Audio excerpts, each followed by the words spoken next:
पिछले वीडियो में हमने देखा कि कैसे फी हाओ ने अपने पावर की मदद से सभी सैनिकों को डीमन में बदल दिया था। अब इसके आगे हम देखते हैं कि सभी सोल्जर एक्सॉर्सिज्म की टीम को चारों तरफ से घेर लेते हैं।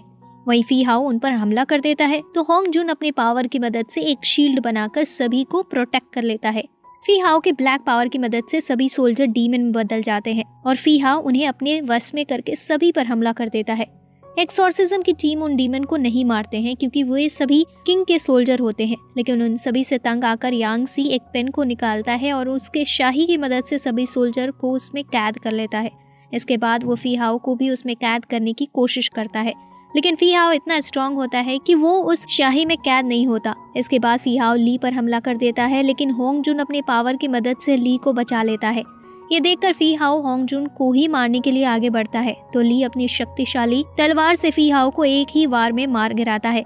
मरते समय फी हाओ होंग जुन की तरफ अपना हाथ बढ़ाता है, लेकिन वहीं उसकी मौत हो जाती है और वो गायब हो जाता है। फी हाओ के मरते ही सभी सोल्जर अपने असली रूप में आ जाते हैं। इसके बाद सभी सोल्जर भी कोर्ट ऑफ एक्सॉर्सिज्म में आ जाते हैं। वहाँ पर वे सभी डीमन किंग के बारे में डिस्कस कर ही रहे होते हैं कि तभी वहाँ पर राजा का एक आदमी आता है जो ली को कोर्ट लेकर जाता है, जहाँ से ली से पिछले रात के बारे में पूछा जाता है तो ली उन्हें सब कुछ सच सच बता देता है। इसके बाद ली वहाँ से चला जाता है। ली के चले जाने के बाद एक बुरा ऑफिसर वहाँ के हेड से कहता है कि अगर लोगों को ये बात पता चला कि चांग आन में डीमन है तो वो वहाँ से भाग जाएंगे, इसलिए हमें कोर्ट ऑफ एक्सॉर्सिज्म को बंद कर देना चाहिए।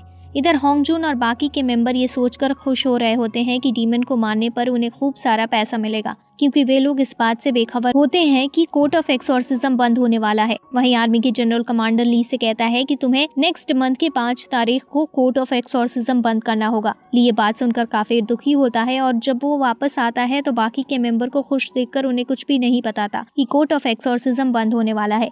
वे लोग जब ली से पूछते हैं कि उन्हें इनाम में क्या मिलने वाला है तो ली कहता है कि हमें इनाम में बहुत कुछ मिलेगा। इसके बाद रात में सभी लोग सोने चले जाते हैं, जहाँ रात में होंग जुन को एक सपना दिखाई देता है जिसमें सभी लोग मारे जा चुके होते हैं और वो डीमन होंग जुन को भी मारने वाला होता है कि तभी उसे ली उठा देता है और दोनों बाहर जाते हैं, जहाँ वे दोनों खूब बातें करते हैं। होंग जुन जब ली को परेशान देखता है तो वो उससे पूछता है कि क्या हुआ, तुम काफी परेशान दिख रहे हो। तो ली बहाना बनाते हुए कहता है कि कुछ नहीं, मैं बस डीमन को लेकर चिंतित हूँ क्योंकि हमें उन्हें जल्द से जल्द पकड़ना होगा। इसके बाद ली एक ड्रिंक बनाता है और वो उस ड्रिंक को होंग जुन के साथ पीता है। ड्रिंक पीने के बाद ली कहता है कि लगता है कि मैंने ड्रिंक में ड्रग कुछ ज्यादा ही मिला दिया।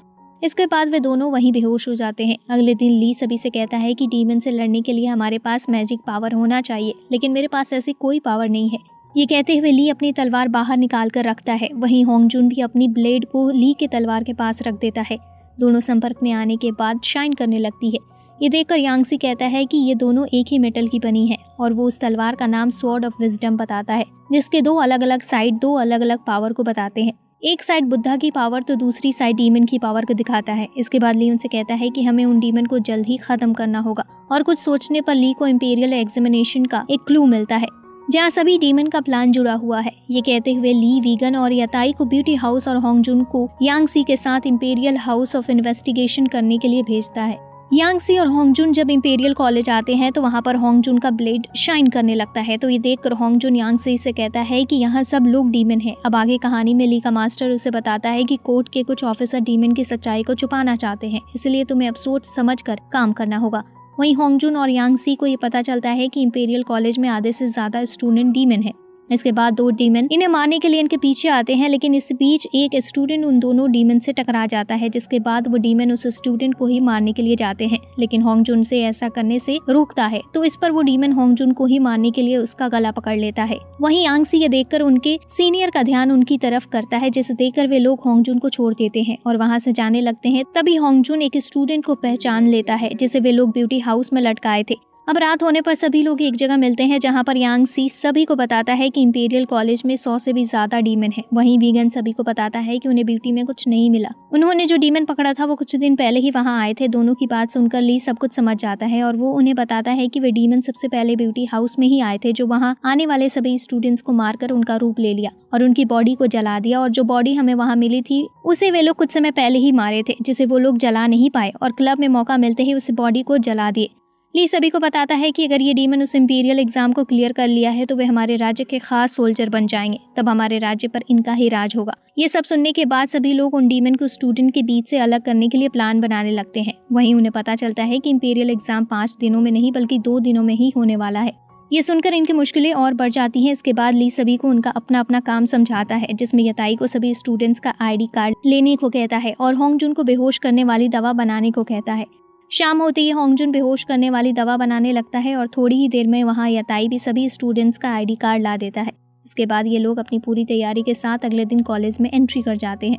वहीं कोर्ट हेड का चमचा ली सी आ जाता है, जो इस इंपीरियल एग्जाम का हेड बना होता है। इधर एक्सॉर्सिज्म की टीम बेहोश होने वाली दवा डीमन को सभी को पिलाने लगते हैं। डीमन के संपर्क में आने पर वीगन की एरो हिलने लगती है, तो ये देखकर वे लोग उस कमरे के सामने एक निशान लगा देते हैं। इसी बीच ली को पहचान जाता है और इससे कहता है कि तुम ये क्या कर रहे हो, तुम्हारा कोर्ट ऑफ एक्सॉर्सिज्म तो बंद होने वाला है। ये बात सुनकर बाकी के मेंबर काफी शॉक हो जाते हैं, क्योंकि इन्हें ये बात पता ही नहीं होती है और ली ने भी उन्हें कुछ नहीं बताया होता है। वहीं ली इस इंपीरियल एग्जाम के हेड से बहस करने लगता है, तो वे अपने सैनिकों को ली को अरेस्ट करने का हुक्म देते हैं। पर एक्सॉर्सिज्म के मेंबर लीसी की सैनिकों से फाइट करके ली के साथ वहाँ से बाहर निकल जाते हैं। इसी बीच ली एक डीमन स्टूडेंट के कमरे को खोलता है, जहाँ पर उसे एक रियल स्टूडेंट मिलता है। तो वे लोग दूसरे निशान की ओर बढ़ते हैं और उस रूम को खोलते हैं, तो वो वहाँ सच में एक डीमन होता है। उस डीमन को वे लोग उस हेड को भी दिखाते हैं। इसके बाद वे लोग एक एक करके सभी डीमन को एक जगह इकट्ठा करते हैं। थोड़ी ही देर में वहाँ सिटी का किंग आ जाता है। ली किंग को सारी बातें बता देता है और ली अपने मास्टरमाइंड को यूज करते हुए किंग को ये भी बताता है कि डीमन को पकड़ने में लीसी सर ने हमारी बहुत मदद की। लीसी जब ये बात सुनता है तो वो कुछ नहीं बोलता, क्योंकि अगर किंग को ये बात पता चलती कि लीसी की देखरेख में डीमन एग्जाम दे रहे थे तो किंग लीसी को सजा देता। इसलिए लीसी किंग के सामने अपना मुंह नहीं खोलता। वहीं किंग उन डीमन को जलाने का आदेश दे देता है। किंग का आदेश मिलते ही यताई उन सभी डीमन को जला देता है, लेकिन होंगजुन एक डीमन को अपने पास रख लेता है, क्योंकि वो डीमन होंगजुन का फ्रेंड होता है। इसके बाद ली को मौका मिलते ही किंग को ये भी बता देता है कि आपके दरबार में इन डीमन का किंग छुप कर बैठा है। तो किंग ली को उस डीमन किंग को मारने का आदेश दे देता है। इसके बाद हम होंगजुन और ली को देखते हैं, जो होंगजुन के फ्रेंड डीमन को जंगल में छोड़ देते हैं। वहीं डीमन का किंग भी सभी से कहता है कि सभी को हमारे बारे में पता चल गया, इसीलिए हमें सावधान रहना होगा।